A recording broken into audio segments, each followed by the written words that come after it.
Bienvenue dans cette toute première vidéo consacrée au TCF Canada.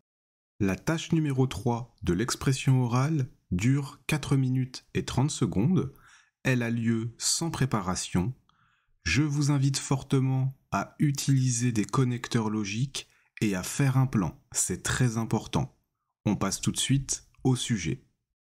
Le sujet d'aujourd'hui est les jeux de hasard. Qu'en pensez-vous ? On commence par l'introduction.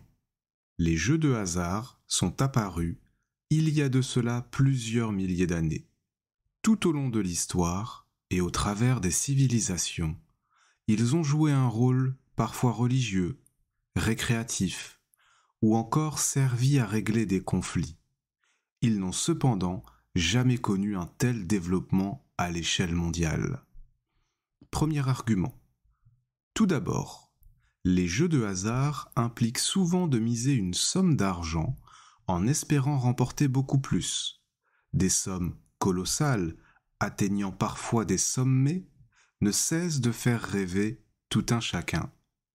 En effet, certaines cagnottes ont dépassé le milliard de dollars aux États-Unis, de même qu'en Europe, où certains pays ont créé une loterie internationale, l'euro-million. La loterie reste néanmoins, la plupart du temps, relativement abordable. En effet, pour quelques dollars, tout le monde peut tenter sa chance. En revanche, certains jeux de hasard, présents notamment dans les casinos comme la roulette ou encore le blackjack, peuvent permettre des mises presque sans limite. Deuxième argument. De plus, l'émergence d'un phénomène hérité du passé, mais à une échelle bien plus grande de nos jours, pose problème, la dépendance au jeu. Il suffit d'arpenter les couloirs d'un casino ou encore de se rendre dans un bar tabac proposant de parier sur les courses hippiques pour entendre bien souvent les mêmes phrases. « Je vais me refaire » ou encore « Cette fois, c'est la bonne ». La dépendance pousse même les autorités de certains pays à voter des lois comme en France par exemple, pour obliger les publicitaires à afficher des messages de prévention contre la dépendance au jeu. Des numéros gratuits sont mis à disposition pour les joueurs nécessitant un accompagnement pour arrêter de jouer. Rappelons au passage que les chances de gagner à la loterie européenne, l'euro-million, sont de 1 chance sur 139 millions. Mais ne dit-on pas que l'espoir fait vivre ? Argument numéro 3. Enfin, les jeux de hasard ont ouvert des opportunités pour un tout nouveau type d'influenceurs, notamment dans les paris sportifs. En effet, il n'est pas rare aujourd'hui de trouver facilement sur les réseaux sociaux comme TikTok, Snapchat ou encore Instagram, des influenceurs promettant de partager des informations pour être toujours gagnants.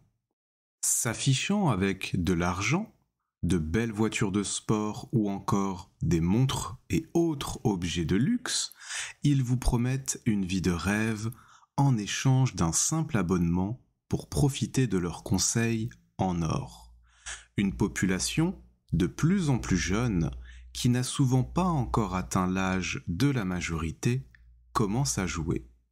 D'ailleurs, nous pouvons citer en exemple les paris sportifs, et particulièrement ceux qui sont consacrés au football. Avec la Coupe du Monde qui arrive, nul doute que les paris sportifs auront un énorme succès. Il convient de sensibiliser les joueurs à faire preuve de modération et de discernement quant à leur manière de participer à ce type de jeu, qui peut certes créer des fortunes, mais également causer la perte financière et sociale d'un individu. Conclusion. Pour conclure, je ne pourrais que vivement conseiller de s'éloigner des jeux de hasard lorsqu'ils impliquent de miser de l'argent. Ils comportent pour ma part plus de problèmes que de solutions et doivent nécessairement être encadré par l'État. J'espère que cet exercice vous a plu. Si vous avez des questions, n'hésitez pas à m'en faire part dans les commentaires. N'hésitez pas à liker si vous aimez, et je reproduirai ce type d'exercice assez régulièrement. Vous pouvez me suivre sur mes réseaux sociaux, TikTok et Instagram. Je poste tous les jours des sujets sur le TCF, sur le français en général, pour progresser. Bonne chance à vous toutes et tous pour le TCF, et à très vite.